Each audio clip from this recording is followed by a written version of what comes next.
Have you ever done something out of impulse, then later on, you felt guilty about it? Those moments when you couldn't sleep a wink because something inside you is crippling. The gravity of what you did, either good or bad, can determine the conscience embedded within your heart. Let's say you're in a situation where choosing what is right from what is wrong is easy. However, the relationship you have with the parties involved restricts you from coming clean. To simply put, imagine that your friends are cheating in an examination. You decided not to partake in that shenanigan, yet you still witness it firsthand.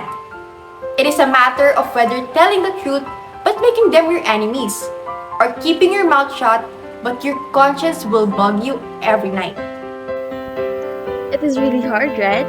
If I were to be put in that conflicting situation, I would also stumble. But fret no more, for we have what it takes to become a person of integrity.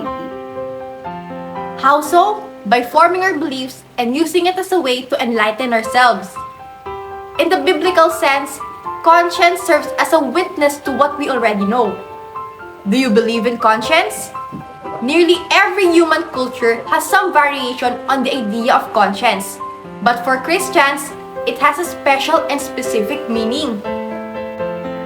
My fellow youth, before we proceed, I want you to know that it is in your own volition to follow the footsteps of our Savior Jesus Christ.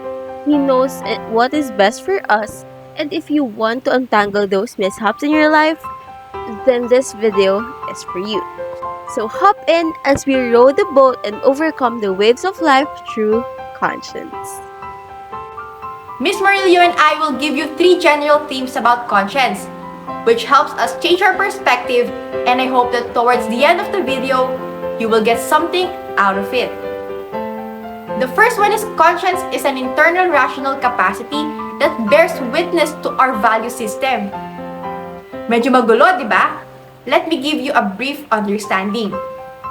Our conscience, a critical inner consciousness that gives witness to the standards and values we identify when determining right from evil, is a portion of our internal faculties that were given to us by God.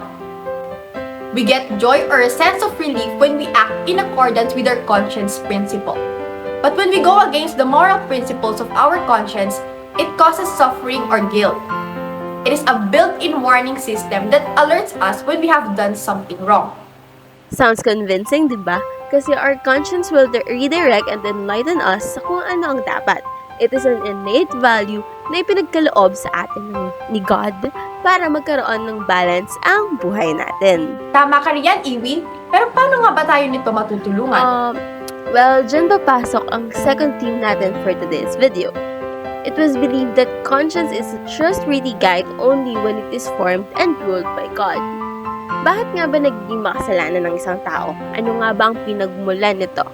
Well, lahat naman tayo ay nagkakasala.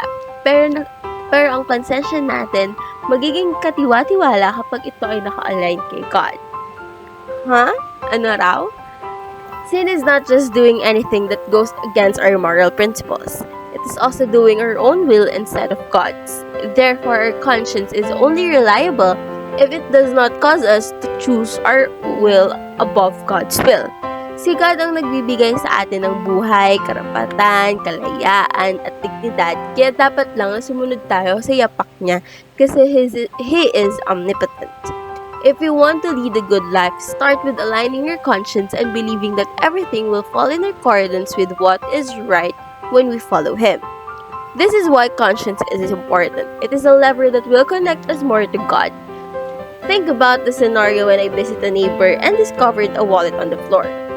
I swiftly stole cash from it after assuming it was my neighbor's. Later, I came to understand that the wallet wasn't even my neighbor's, rather it was my own, which has slipped out of my pocket. Even though I stole my own money, I am still in violation of the law? Yes, kasi I had bad intentions. Pero paano nga ba iyon? Dito papasok ang third theme natin, which is to willfully act against conscience is always a sin. We are all guilty of acting in ways that we know are improper. In doing so, we violate our conscience. This fundamental idea is crucial. Kahit hindi mo pa ginagawa, basta naisip mo and you had the intention to do so, kasalanan pa din yon. Ayan yung mga bagay na dapat matutunan nating lahat, lalo na ng kapwa ko kabataan. At matututunan natin ito kung susundin natin ang mga aral na itinuro ni Jesus. Ang powerful ng teachings ni God kasi it is a voice and a gift to mold the standard of what is right and wrong. I agree, kasi it is also part of our morality, and our generation today are quite liberated. And so choosing the path to avoid sins through conscience will shape each and everyone's perception about good and evil. Our fellow youth, remember this. Conscience is a man's compass. It is also the voice of God in our soul. As Tomasians, let us all encompass this principle to lead a better life. Tara, samahan niyo kami! Tara mga kapwa ko Tomasino at mga kabataan, sabay-sabay nating isapuso ang diwa ng mga salita ni Jesus.